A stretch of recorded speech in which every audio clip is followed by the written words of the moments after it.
L'émission Rencontre est rendue possible grâce à la participation de Décor RT, créateur d'ambiance.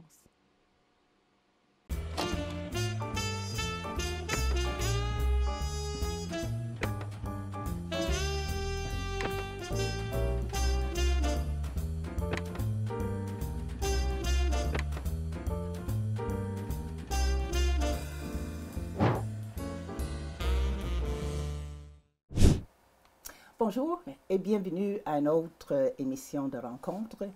Depuis jeune âge, mon invité d'aujourd'hui a été hypnotisé par le ciel et tout ce qui l'habite, soit les étoiles, les planètes, les constellations.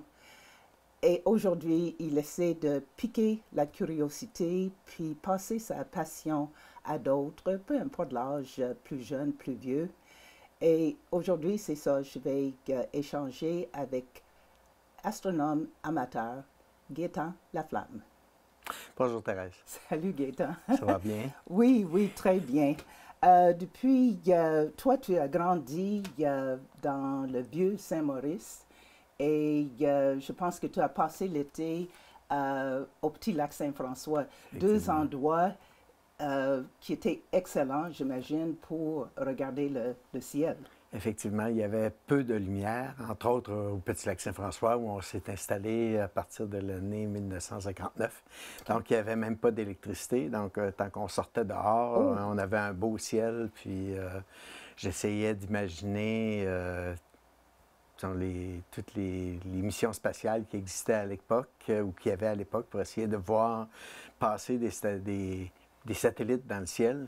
Il y en avait très peu. Je n'ai jamais réussi à en avoir à l'époque parce qu'il n'y en avait pas suffisamment. Aujourd'hui, c'est l'inverse. Mais qu'est-ce qui a piqué ta curiosité? C'était quoi les premières questions que tu t'es posées quand tu étais jeune en regardant le ciel? La première question que je me suis posée, c'est lorsque, en 1957, j'avais entendu parler qu'il y avait, puis j'étais assez jeune à ce moment-là, il y avait eu un lancement de Sputnik. Oui. Donc, à l'automne 1957. Puis, par curiosité, bien, j'aimais sortir dehors, bien entendu, pour aller jouer, mais je me couchais dans la côte en avant de chez nous pour essayer de voir le fameux satellite en question. Je ne l'ai jamais vu, comme tous les autres satellites qu'il y avait à l'époque, mais ça piquait mes curiosités. Et en même temps, j'observais les étoiles, la Lune, les étoiles filantes, puis je trouvais ça intéressant. J'essayais d'imaginer la distance qui nous séparait des étoiles, la distance qui nous séparait de la Lune, pour quelles raisons qu'il y avait des Mais ça, des étoiles les questions filantes. comme ça sont venues vers quel âge? Ou à partir de peut-être 7 ans, 8 ans, 9 ans, 10 ans, 11 ans. Mais là, c'est ça. Il y a bien des enfants que, une étoile, c'est une étoile. Mais est-ce que tes parents étaient intéressés? Est-ce qu'ils jasaient de ça ou quoi? C'est surtout la curiosité. J'avais entendu parler à la télévision. J'écoutais les émissions scientifiques qu'il y avait à la télé. Puis, ils parlaient de ça. Puis moi, j'étais curieux. J'allais voir dehors pour voir si j'étais capable de voir la même chose qu'ils montraient à la télé. Entre autres, des émissions scientifiques. Je ne me souviens pas du nom de l'animateur qu'il y avait à la télé à ce moment-là, mais cet animateur-là, je pense que c'était M. Bergeron, mais je ne suis pas certain. Et tu as dit à l'âge de 12 ans, je pense, que tu as vu la première éclipse solaire. Effectivement, c'est en juillet 1963, je vais toujours m'en souvenir parce que mon père m'avait prêté son masque à souder pour pouvoir observer l'éclipse de soleil. Ah, OK. Donc, avec le Pour masque à souder, ça nous protégeait protégeait les yeux. Puis, à ce moment-là, c'était dans l'après-midi. Puis, l'éclipse avait duré quelque chose entre 60 et 90 secondes, si je me souviens bien. Mais disons que je l'ai relu par après que la durée, parce que la durée de l'éclipse en tant que telle, tant qu'on la regarde, on est tellement émerveillé par voir quelque chose qui passe en avant du soleil, qui bloque la lumière, puis le ciel est devenu complètement noir. Je me souviens d'avoir entendu les oiseaux qui se sont mis à chanter comme pour aller se coucher. Puis, une minute après, le soleil commençait encore à briller dans le ciel. Puis, mais on était très bien positionnés en 1963 pour pouvoir observer l'éclipse totale.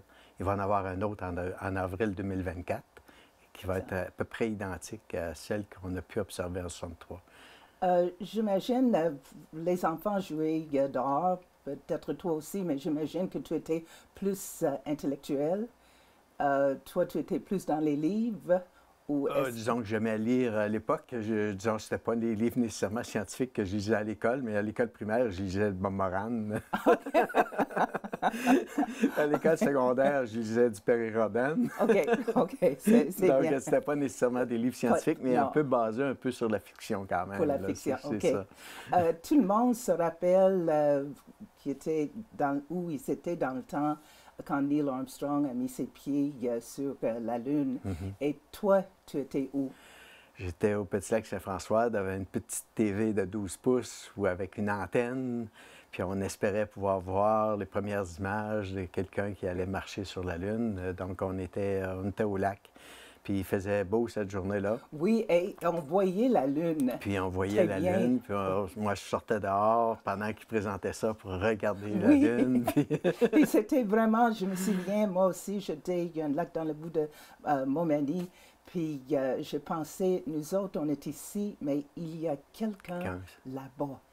C'était incroyable. Puis ce que je trouvais aussi incroyable, c'était le délai au niveau des communications. C'était pas un délai énorme, c'était une seconde environ de délai de communication.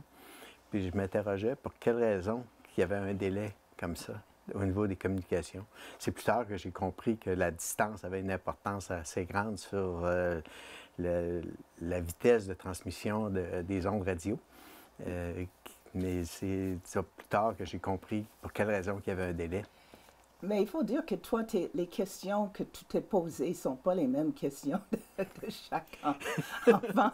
Je veux dire que toi, tu es en train de poser ces questions-là, mais les autres enfants, c'est...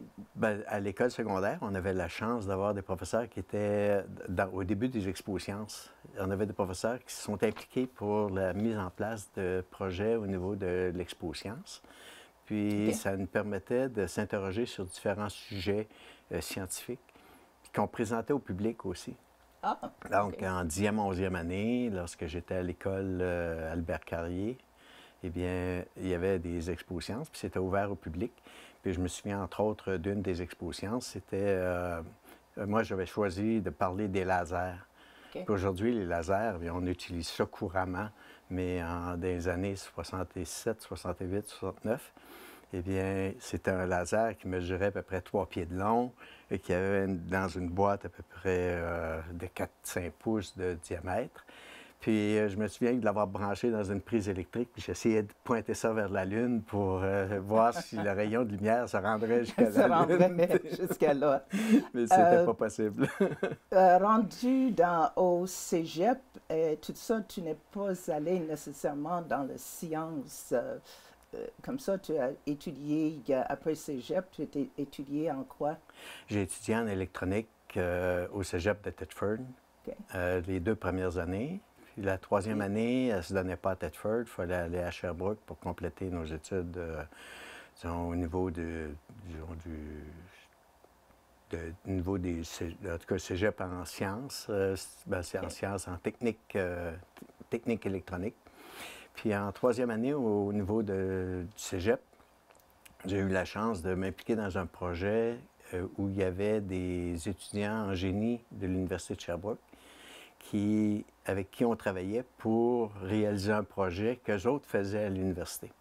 Donc, je devais faire la réalisation du projet, puis eux autres faisaient la conception. J'ai trouvé ça intéressant. C'était pas mal plus intéressant de proposer des projets puis de les faire réaliser par d'autres. Moi, je les réalisais à ce moment-là. Je me suis dit, eh bien, ça m'intéresse. Donc, je me suis inscrit à l'université par la suite pour faire mon cours en génie électrique à l'Université de Sherbrooke. Et je pense que tu es allé aussi à Rimouski? Oui, après avoir complété mes études en génie en 1977, eh bien, j'ai été travailler à Rimouski pendant 30 ans. Puis, en arrivant à Rimouski, eh bien, la finance m'intéressait aussi. Donc, j'ai fait un 2e cycle en administration, principalement du côté finance, à l'Université du Québec à Rimouski. Et quand est-ce que la porte de tous les blocs se plaçait pour que tu aies la chance de diriger vers ta passion plus les choses qui... Bien, pendant les études, j'avais pas beaucoup de temps à consacrer Non. à continuer à m'intéresser à l'astronomie parce que je me consacrais plus à mes études au niveau universitaire en génie électrique. C'est en sortant de l'université, eh bien, en travaillant à Rimouski, un de mes patrons était impliqué dans le club d'astronomie de Rimouski.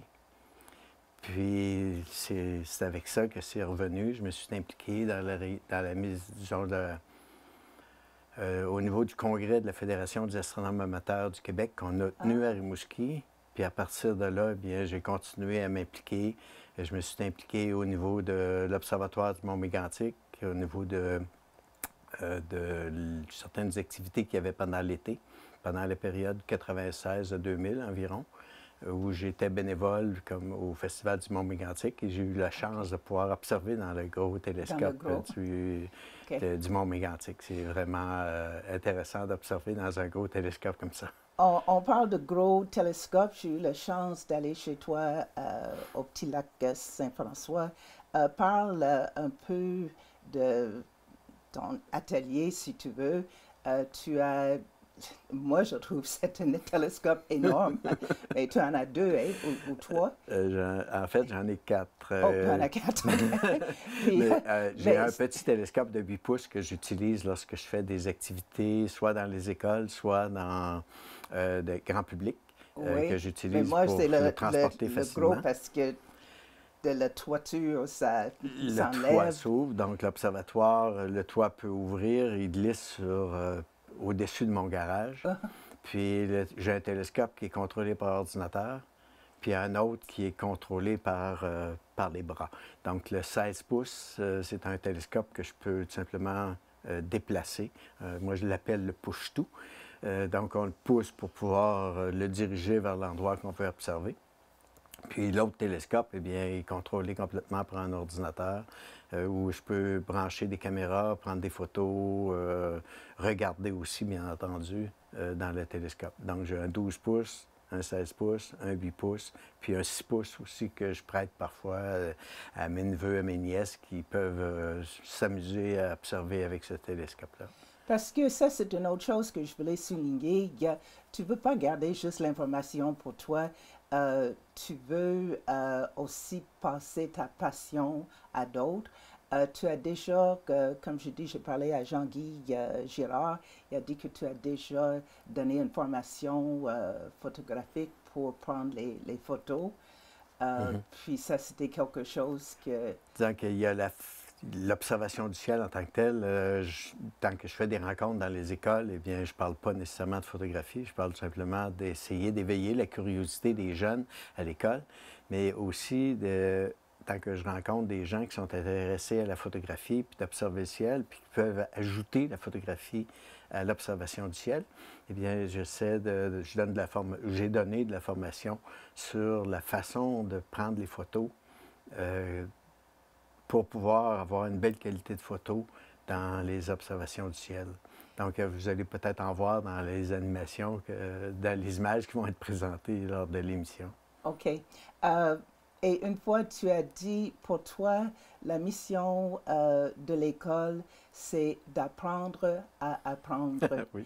Et je sais, tu as parlé de les ateliers que tu fais. Je trouvais que c'était extraordinaire. Je suis sûre qu'à cause de la pandémie, mais il fallait que tu arrêtes, mais j'espère que tu vas être en mesure de recommencer parce que juste piquer la curiosité des jeunes, première, deuxième, troisième année, puis à un moment donné, wow, c'est là tu as semé la graine.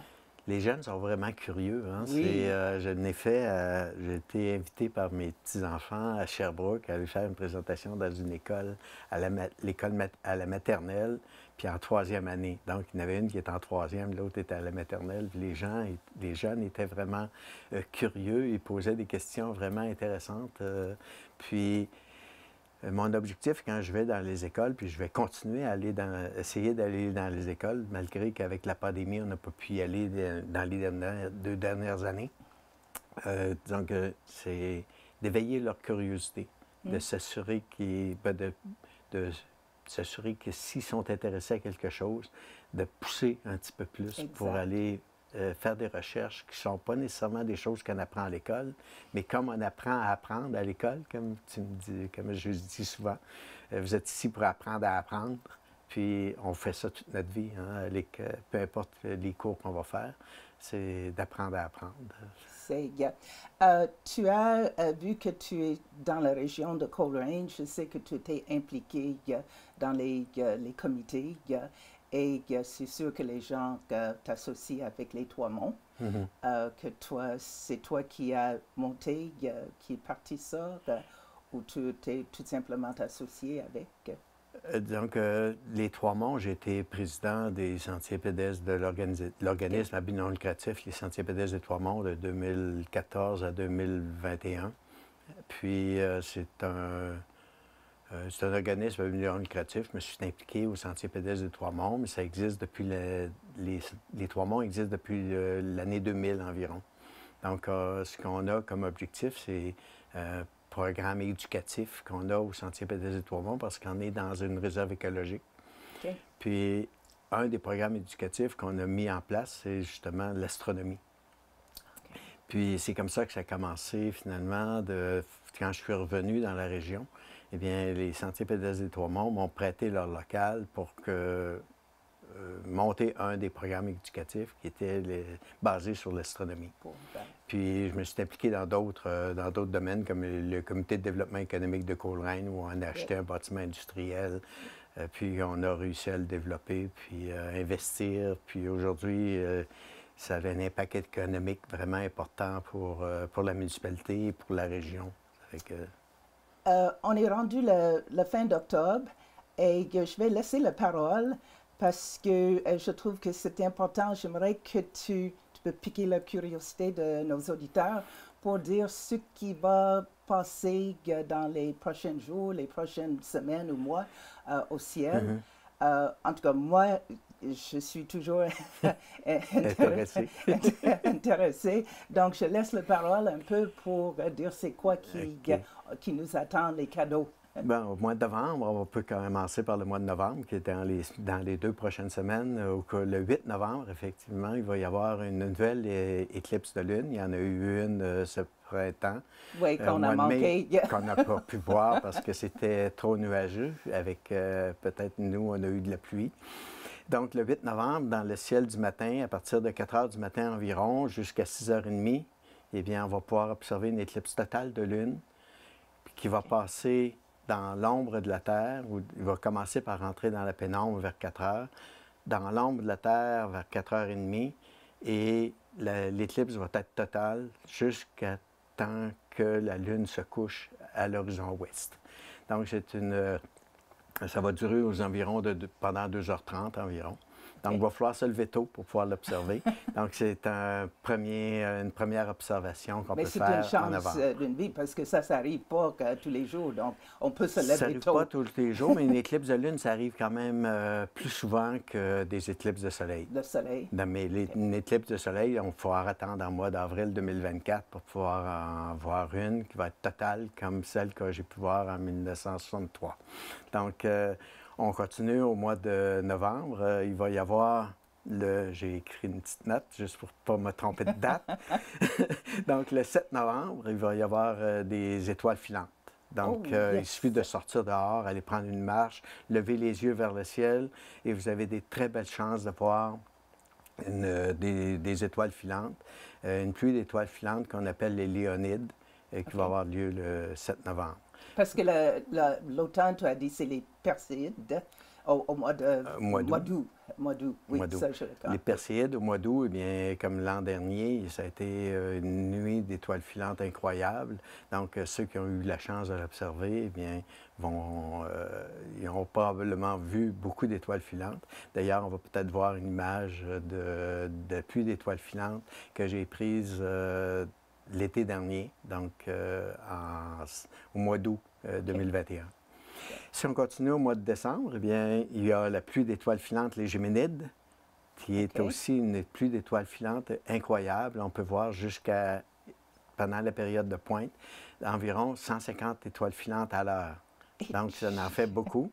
Si on a un beau ciel et que la Lune ne nuit pas pour l'observation, eh bien à ce moment-là, il suffit, comme pour les Léonides, sortir dehors, prendre une marche et vous levez un peu les yeux vers le ciel et vous allez voir beaucoup d'étoiles filantes pendant cette période-là. Espérant que Dame Nature va être gentille puis effectivement, mais dans les jours précédents et les jours suivants, les Géminides, on peut en voir quand même des étoiles filantes.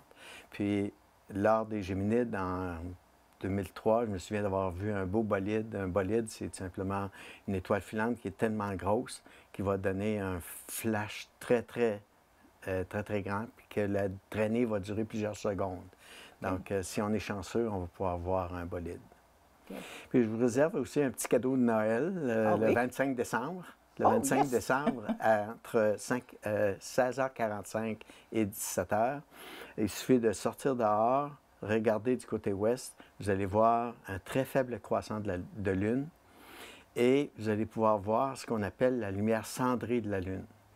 La lumière cendrée, qu'est-ce que ça veut dire? C'est tout simplement que la lumière qui éclaire la Terre est réfléchie vers la Lune et la lumière en question va éclairer la partie qui est habituellement non éclairée de la Lune. Et vous allez pouvoir distinguer facilement les mers de la Lune, alors que normalement, on ne devrait pas les voir. Donc, ça dure une période relativement courte. Ça se produit relativement souvent, à tous les mois à peu près, ou aux 2 mois.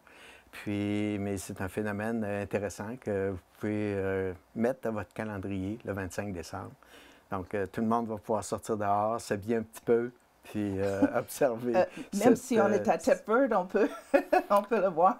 Oui, parce que il fait encore clair. Le soleil est juste en bas de l'horizon à ce moment-là. Le ciel est encore éclairé un petit peu. Donc, le ciel va être encore bleu s'il n'y a pas de nuages. Puis, vous allez pouvoir voir le faible croissant de la Lune et la lumière cendrée de la Lune. Parce que la luminosité de la ville, c'est pas comme chez toi. Et ça a eu un effet, j'imagine que ça a changé beaucoup avec le temps, parce que moi, là, je ne vois pas la même chose. En étant à Thetford, c'est difficile parce qu'il y a beaucoup de lumière, mais malgré que je demeure relativement loin de la ville de Thetford et de la ville de Disraeli, eh bien, lorsque je pointe dans la portion du ciel qui est dans la direction de Thetford, je ne peux pas voir aucune étoile dans le ciel à cause du dôme lumineux de la ville de Thetford. Donc, il y a beaucoup de lumière, c'est plaisant d'éclairer, mais il faut faire peut-être attention sur la quantité de lumière qu'il y a éclairé puis bien éclairé. C'est simplement ça. Puis c'est la même chose du côté de la ville de Disraeli. Malgré que c'est un petit village, à partir de chez moi, si je prends des images dans la direction de Disraeli, on peut voir, je prends souvent des photos de la Voie lactée, mais on peut voir dans le bas des images la pollution lumineuse d'un petit village, petite ville comme Disraeli, qui a un impact sur la beauté du ciel qu'on peut observer. Mais je peux dire que les étoiles étaient vraiment alignées pour que je rencontre, parce que mes enfants m'ont donné un télescope pour ma fête l'année passée, puis grâce à une amie, je t'ai rencontré, tu m'as guidée. Je travaille toujours sur les 5 P, patience, patience, patience, patience, patience. Et on peut rajouter persévérance. Et persévérance, mais j'avance. Puis en plus, tu as pu venir ici à l'émission. Donc, merci beaucoup. Moi, en tout cas, je suis très contente de t'avoir rencontré parce que ça a ouvert une autre dimension d'intérêt. J'espère que ça va éveiller la curiosité auprès des gens. Puis s'il y en a qui sont intéressés, bien, cet automne, je vais probablement organiser quelques petites rencontres au niveau du club d'astronomie, des rencontres moins fréquentes que je faisais dans le passé, mais que je vais inviter quand même toute la population à participer à certaines activités qui vont parler d'événements particuliers au niveau de l'astronomie. Excellent, Gaëtan. Merci. Puis merci, je sais aussi qu'Elisabeth, elle t'aide aussi dans tes affaires. Effectivement. Je vais juste souligner ça. On ne fait pas ça tout seul. Non. En tout cas, merci beaucoup. Moi, je vais être au rendez-vous, ça c'est sûr. Okay? Parfait. Et merci à vous autres. J'espère qu'il a réussi, comme il a dit, de piquer la curiosité. Puis, si c'est possible, mais sortir ce soir, puis regarder le ciel et poser quelques questions. Peut-être ça va être un ciel étoilé. Merci beaucoup. Ceci termine notre émission pour aujourd'hui, mais je vais être au même poste, au même endroit, la semaine prochaine pour une autre rencontre.